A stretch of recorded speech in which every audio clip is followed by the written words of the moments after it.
Very good evening, beta. Very good evening to all of you. So, in the same sequence, now today I'm going to discuss with you various methods of concentration. Okay. So, what are these various methods of concentration? Well, some of the methods you use already because they are from the daily life actually. So, this is we are going to discuss now the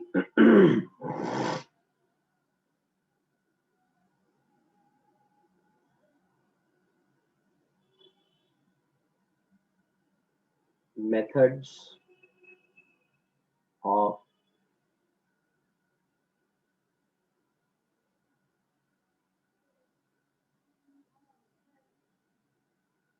concentration. Methods of concentration. So the first one, the method is the percentage, and this method in chemistry we use three type of percentages. The meaning of percentage is that anything out of 100, the percentage is always at the scale of 100. आप जानते ही हैं। तो percentage chemistry में कैसे use करते हैं, जैसे मान लीजिए कहीं पे लिखा हुआ है लेट कहीं पे लिखा हुआ है x% W by W. So this means that x gram solute per 100 gram solution. And then if somewhere it is mentioned that x% W by V, this stands for that x gram solute per 100 ml solution. और अगर कहीं पे लिखा है x% V by V, that means volume percentage. So the meaning of this is that x ml of solute present in 100 ml of solution. आप लोग बेटा बहुत ध्यान से इसको समझेंगे कि सभी जगह इसमें सॉल्यूशन आ रहा है, सॉल्वेंट कहीं नहीं आ रहा है। तो 100 ग्राम सॉल्यूशन में कितना सॉल्यूट है वो परसेंटेज में आता है। आप लोग कई बार गलत कर देते हैं कि 100 ग्राम सॉल्वेंट में कितना सॉल्यूट है, वो नहीं हुआ, स्ट्रॉन्ग। ओके, तो अब मैं आपको मैथमेटिकली परसेंटेज कैसे निकालते हैं वो तो आप लोग जानते ही हो, अपने मार्क्स निकालते ही रहते हो, पर फिर भी तो जो परसेंटेज मैथमेटिकली जो हम निकालते हैं वो कैसे निकालते हैं। Percentage of anything is equal to, जैसे यहाँ पे अपने इस केस में मास ऑफ द सॉल्यूट को डिवाइड किया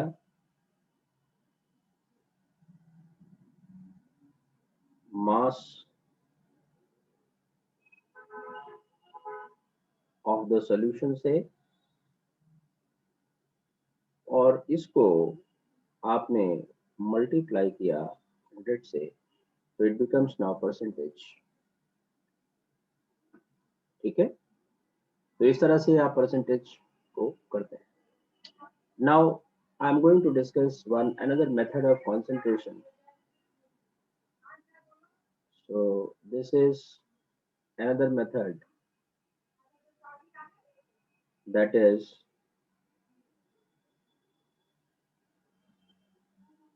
mass fraction. What mass fraction is? So as a fraction word suggests, that out of 1. So mass fraction is that how much it is present out of 1. So whatever the total mass is given of the solution, out of that, how much portion is present? Then how much portion of the solute is present out of one part of solution? That means आपने divide कर दिया. तो mass fraction को numerically कैसे लिखेंगे? Numerically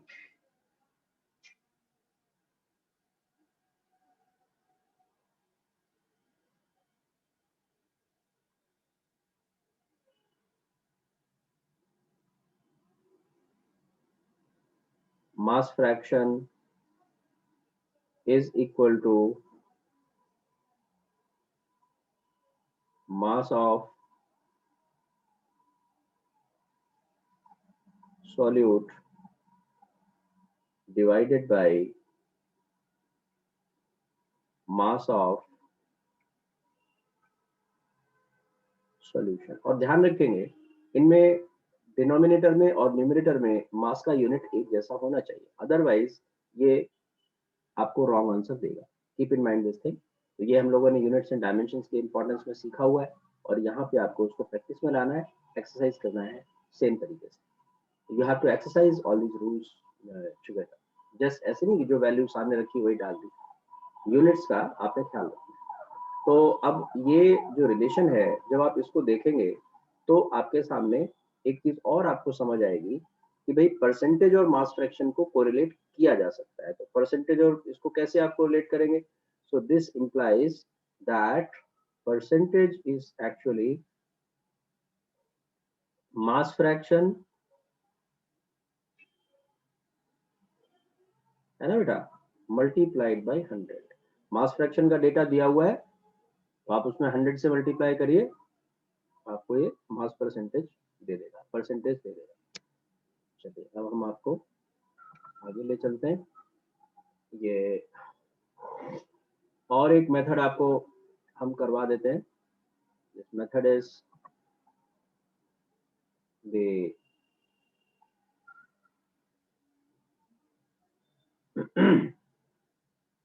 एक mass fraction होता है और एक मोल फ्रैक्शन होता है.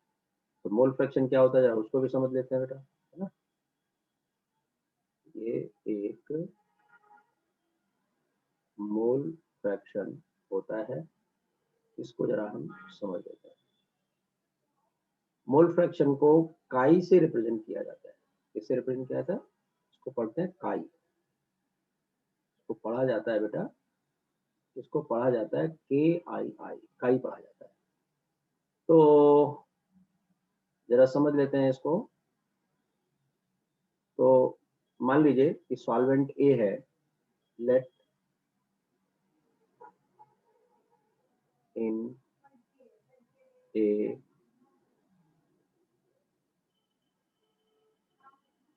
Binary solution, A is the solvent, B is the solute. तो ऐसी सिचुएशन में जो मोल फ्रैक्शन ऑफ ए होगा उसको हम काई ए लिखेंगे and this will be equal to number of moles of A divided by total number of moles. मतलब कहने का number of moles plus number of moles. इस तरह से आप काई ए लिखेंगे और सिमिलरली जो आपका काई बी होगा वो होगा number of moles of B. ठीक है बेटा. और ये divided by number of moles of A plus number of moles of B. इस तरह से होगा. तो आप देखेंगे कि अगर आप इन दोनों का सम कर दें, this implies that in such situations for any two component system the chi A plus chi B will be always equal to 1. ठीक है.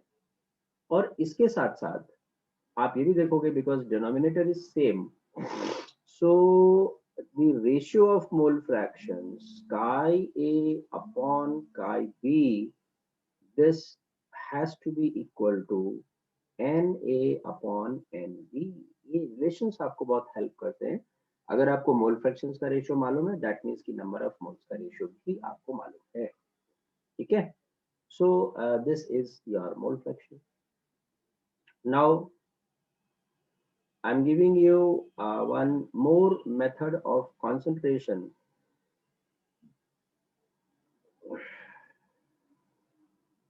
that is the molality, and this is represented by small m. So what molality is? Molality होती क्या है, क्या बताती है ये? So this gives the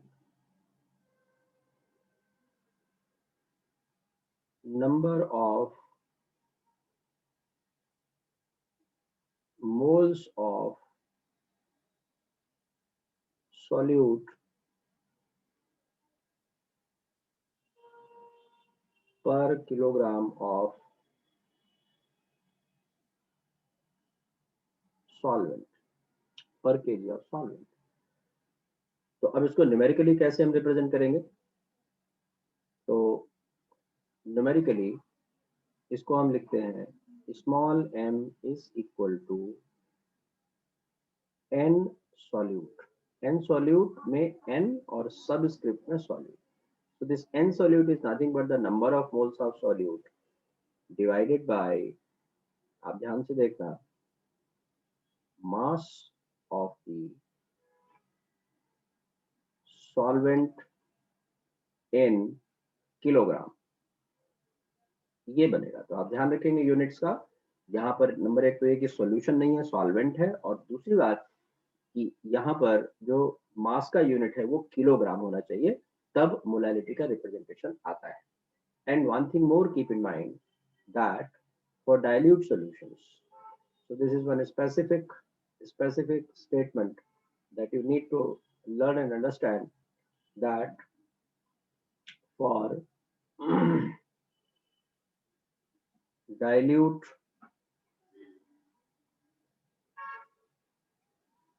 solutions, the small m is approximately same as capital M. What is this? So capital M, it is molarity.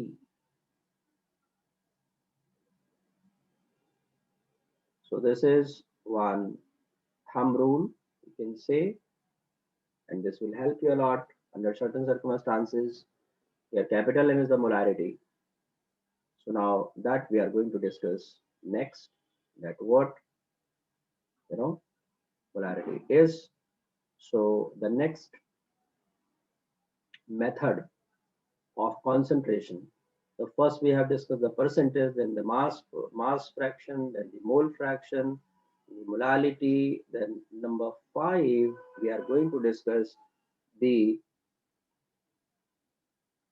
molarity, and molarity is represented by capital M. This is represented by capital M. So what it gives? What is the definition of this term? So the definition, as far as the definition is concerned, so I'm giving you the definition. This gives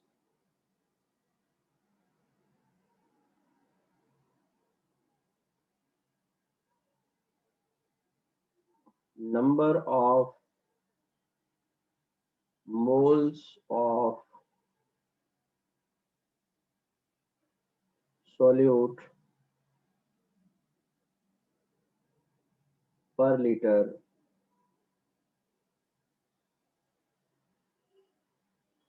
of solution. तो numerically इसको आप कैसे लिखते हो, ये भी जानना जरूरी है। ये तो आपका लैंग्वेज स्टेटमेंट है। So numerically this capital M is equal to number of moles of solute, okay, divide by में ध्यान से देखेंगे, तो वॉल्यूम ऑफ, देख लो सॉल्यूशन है, सॉल्वेंट नहीं है, और in terms of litres So this is the mathematical statement for the molarity, right? Here among the molality and the molarity, molality is temperature independent, while molarity, capital M, is temperature dependent. Why? Because here volume is in the denominator, and with the change of temperature, volume always changes. With a change in the denominator, volume always changes. That is why this is temperature dependent concentration parameter. Okay, जहां भी volume होगा वो temperature dependent होगा ही होगा. मास तो temperature से बदलता नहीं है. आपने किसी कोई मेजरमेंट आपने 10 डिग्री सेल्सियस पे ली या आपने 30 डिग्री सेल्सियस पे ली, इट डजंट मैटर, वो उतना ही मास उतना ही रहेगा. तो जो मास वाले मेथड्स हैं, मास फ्रैक्शन है, मास परसेंटेज है, मोलैलिटी है, ये टेम्परेचर से इंडिपेंडेंट होते हैं. ठीक है. एक और मेथड मैं आपको डिस्कस कर देता हूं जो बड़ा ही कम यूज होता है, बट ओके. एक मेथड और होता है बेटा, ये होता है, इसको हम कहते हैं फॉर्मेलिटी, और इसको हम रिप्रेजेंट करते हैं इस चीज से. फॉर्मेलिटी में क्या होता है? Actually this is the molarity of the ionic solutions. तो मैं वही लिखने जा रहा हूं, आपको मैं समझा देता हूं फिर. This is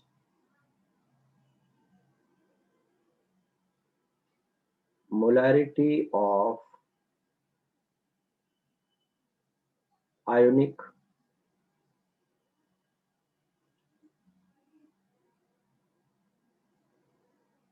solutions. मतलब कहने का सॉल्ट्स के केस में मोलैरिटी वर्ड यूज नहीं करते हैं, फॉर्मेलिटी वर्ड यूज करते हैं, बिकॉज सॉल्ट्स का फॉर्मूला यूनिट होता है, उसको मॉलिक्यूलर फॉर्मूला नहीं कहते.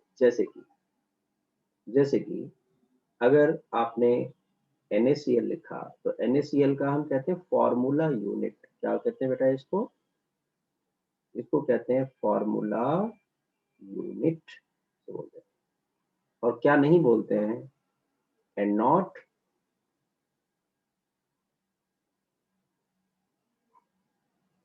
Molecular formula. ये चीज है, ये चीज खास है जो आपको समझनी है कि इसको मॉलिक्यूलर फॉर्मूला नहीं बोला जाता NaCl, क्योंकि ये आयनिक है. तो जब इसकी हमें मोलैरिटी फाइंड आउट करनी होगी तो हम फॉर्मेलिटी बोलेंगे, otherwise there is no difference. Otherwise इसमें कोई भी डिफरेंस बेटा नहीं होता है. ठीक है. तो अब हम नेक्स्ट पेज पर आ गए और फॉर्मेलिटी का हमने रिप्रेजेंटेशन बनाया. That formality is number of moles of salt. मैं लिख देता हूं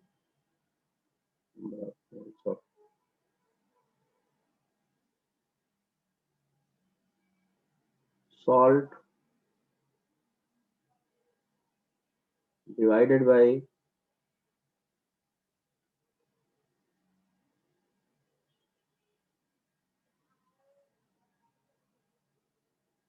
volume of solution in liters. ठीक है. तो number of moles of salt होगा तो formality, number of mole of anything else होगा तो उस केस में molarity. That is the situation. Only the calling difference is there, only the terminology difference is there. तो ये सारे के सारे मेथड्स ऑफ कंसंट्रेशन है जो हमें 11th क्लास के सम बेसिक कॉन्सेप्ट्स में सीखने हैं. ठीक है. तो अब इस पर फिर क्वेश्चंस होते हैं. वो क्वेश्चंस आप सबसे पहले एनसीईआरटी से ट्राई करो, उसके बाद फिर दूसरी जगहों से आर्काइव करिए, एग्जाम्पलर करिए. एग्जाम्पलर करना चाहिए जो भी बच्चे प्रिपरेशन कर रहे हैं नीट के लिए, जो भी बच्चे प्रिपरेशन कर रहे हैं जेईई मेंस, जेईई एडवांस के लिए, राइट, केवीपीवाई के लिए, ओलंपियाड्स के लिए, सभी के लिए एसेंशियल है एनसीईआरटी. देन आपको एग्जाम्पलर्स करने चाहिए. एनसीईआरटी के एग्जाम्पलर्स आते हैं, उनमें ऑब्जेक्टिव क्वेश्चंस. इसके बाद फिर आपको आर्काइव्स करने चाहिए.